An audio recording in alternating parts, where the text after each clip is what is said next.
Google avait déjà lancé une IA d'aide au diagnostic médical. C'est une IA d'aide, hein, c'est un accessoire, c'est pas fait pour remplacer des professionnels de santé. Hein, Et là, du coup, j'aime pas du tout ces titres qui disent c'est plus précis que les médecins. Tu vois, qui mettent en opposition les outils d'aide par IA au diagnostic et les médecins. Alors, c'est quand même des outils sur lesquels se reposer, qui apportent leur propre éclairage, qui n'est pas forcément le bon diagnostic, hein, Et c'est pas fait pour remplacer les médecins, quoi. Alors, sauf si peut-être tu fais des téléconsultations là où il n'y a aucun personnel médical, ni personne à des milliers de kilomètres. Là oui, mais sinon... Microsoft vient de dévoiler un système d'IA capable, selon ses tests, de diagnostiquer 4 fois mieux que des médecins humains, et pour moins cher.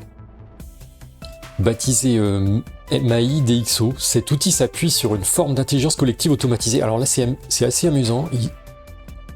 Ils ont des espèces d'archétypes...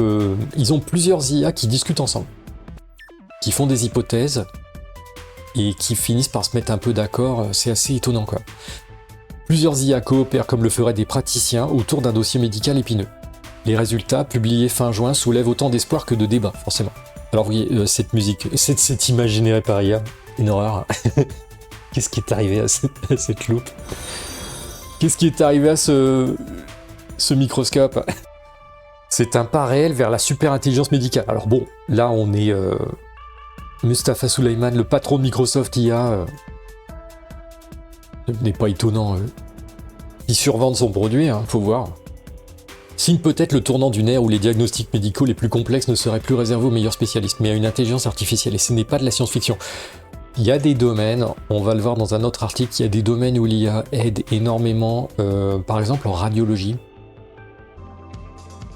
Son principe repose sur une orchestration multi-agent, ça c'est assez intéressant. Chaque IA joue un rôle différent dans la chaîne de raisonnement, à la manière de spécialistes en discussion. De spécialistes qui seraient en discussion.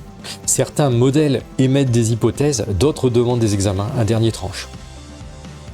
C'est un chaînage de débats entre agents. Voilà, ça c'est l'article d'origine de Microsoft IA. Le chemin vers la super intelligence médicale. Bon alors ça va être forcément dithyrambique et puis ils ont dit, voilà, ils sont très contents, 85% de succès, 4 fois supérieur à celui d'un groupe de médecins expérimentés. Défis et points de référence de cas médicaux. Pouf, pouf, pouf. Nous nous efforçons de faire progresser, d'évaluer des capacités de raisonnement clinique. Mais voilà, chaque semaine, le New England Journal of Medicine, on va voir l'origine des cas. L'une des plus grandes revues médicales au monde publie un dossier de cas du Massachusetts General Hospital présentant le parcours de soins d'un patient dans un format détaillé et narratif. Ok. Ces cas sont parmi les plus complexes sur le plan diagnostique et les plus exigeants intellectuellement en médecine clinique. Ça, c'est le genre de cas qui sert de nourriture aux scénaristes qui font des séries médicales. Nécessitant souvent plusieurs spécialistes et tests diagnostiques pour parvenir à un diagnostic définitif. C'est des gens qui ont été très difficiles à diagnostiquer et tu peux faire tout un épisode de série médicale là-dessus, sur les errances du diagnostic. Comment l'IA se comporte. En fait, y a plein de domaines de l'IA où ça ne va pas.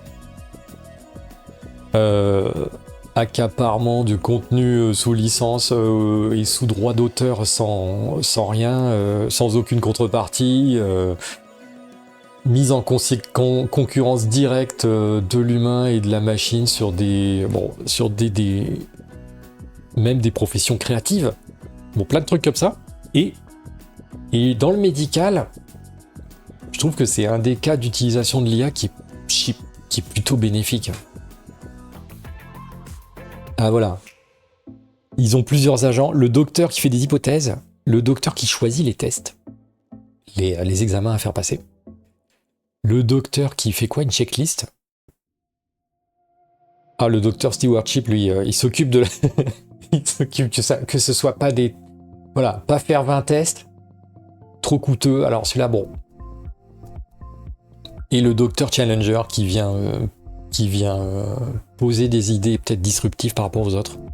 Choisir une action, bon, il y a tout, analyse des coûts, décision, puis on continue.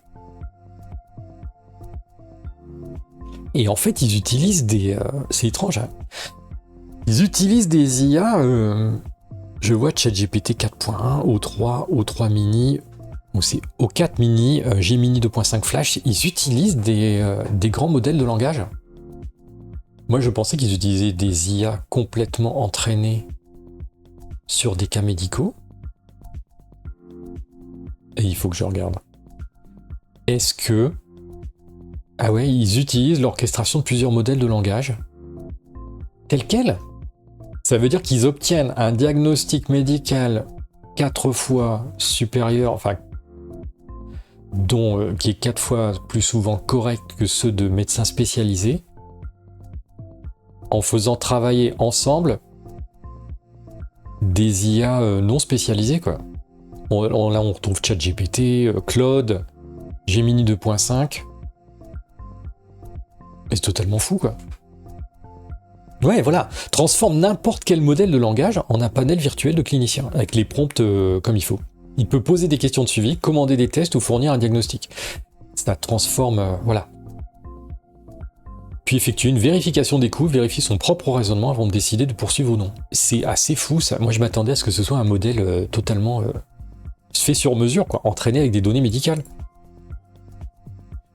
Améliorer les performances de diagnostic de chaque modèle que nous avons testé. La configuration la plus performante, c'est O3 d'OpenAI qui a correctement résolu 85,5% des cas de référence à une EJM. À titre de comparaison, donc c'est pas une base de données médicale, quoi. C'est des grands modèles de langage, des intelligences artificielles dédiées à la discussion. À titre de comparaison, nous avons également évalué 21 médecins praticiens des États-Unis, chacun ayant 5 à 20 ans d'expérience. Sur les mêmes tâches, ils ont atteint 20%.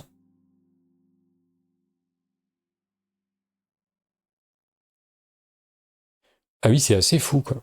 Médical, les IA, le principal atout de l'IA. Et je vous avais montré, tiens,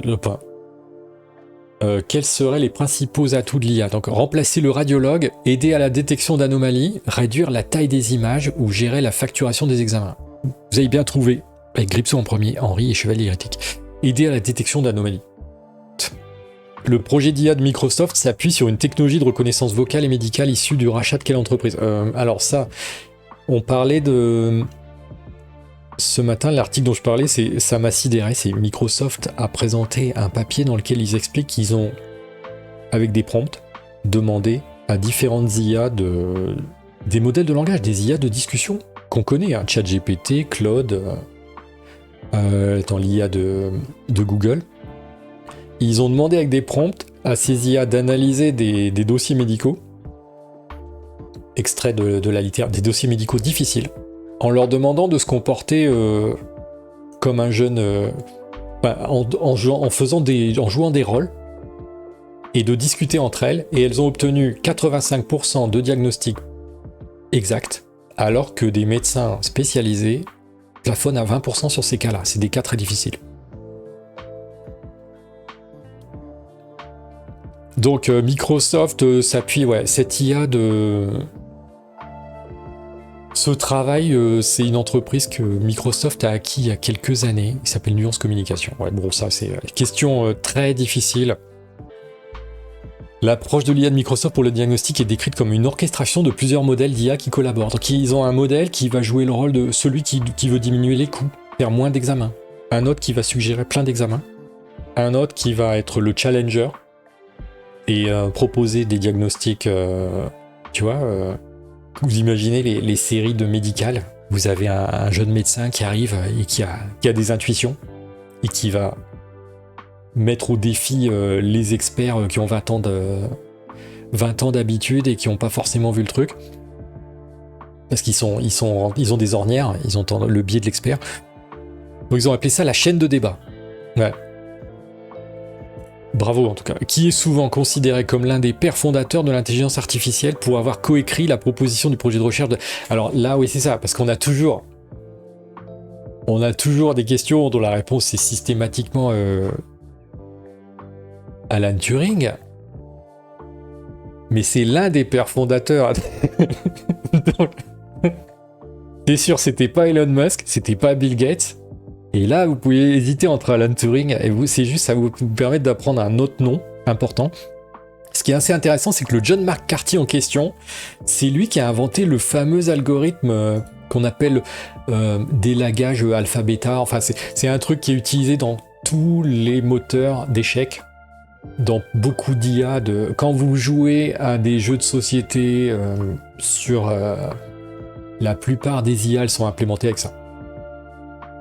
C'est un algorithme hyper classique. Ça imagine tous les coups possibles et puis ça élimine les plus mauvais. Ça arrête d'explorer les branches où les coups sont vraiment pourris. Et bon, c'est ça l'histoire. Question suivante. C'était dur, elles sont dures là. Hein. Ça fait mal. Hein. Quel est le nom du système d'IA conversationnel développé par Google, concurrent de celui de Microsoft dans le domaine du diagnostic? Attention, dans le domaine du diagnostic. Hein. C'est une IA médicale aussi. On a parlé de celle de Microsoft aujourd'hui. Google a sa propre IA de diagnostic. Là, pas évident. Mais vous le saurez, voilà, c'est des questions pour apprendre des trucs en plus. Hein. Google aussi est au top. Ah, bravo Henri. Elle s'appelle Ami. Bon, c'est sûr, c'est pas ChatGPT. Watson, ça me dit rien. Il y en a peut-être une qui s'appelle Watson. Quel est l'un des défis éthiques et techniques majeurs pour l'IA dans le diagnostic médical? Ça, je l'ai dit plusieurs fois. Donc, est-ce que le problème, c'est la consommation électrique des serveurs, les biais dans les données d'entraînement, la vitesse de calcul des processeurs ou le stockage des modèles d'IA? Tout ça, techniquement, c'est des problèmes. Mais il y en a un qui est plus gênant que d'autres. Parce que c'est un diagnostic médical. Voilà, réponse B. Les biais dans les données d'entraînement, c'est-à-dire que il n'y a rien à faire. À un moment donné, les IA sont entraînées par des données qui leur ont été fournies par nous, et on peut très bien entraîner des IA qui ont des problèmes graves, qui ont des angles morts, qui ne voient pas certaines choses, ou qui insistent à l'inverse sur autre chose, et que ça va donner des diagnostics orientés. Et ça, c'est le plus difficile.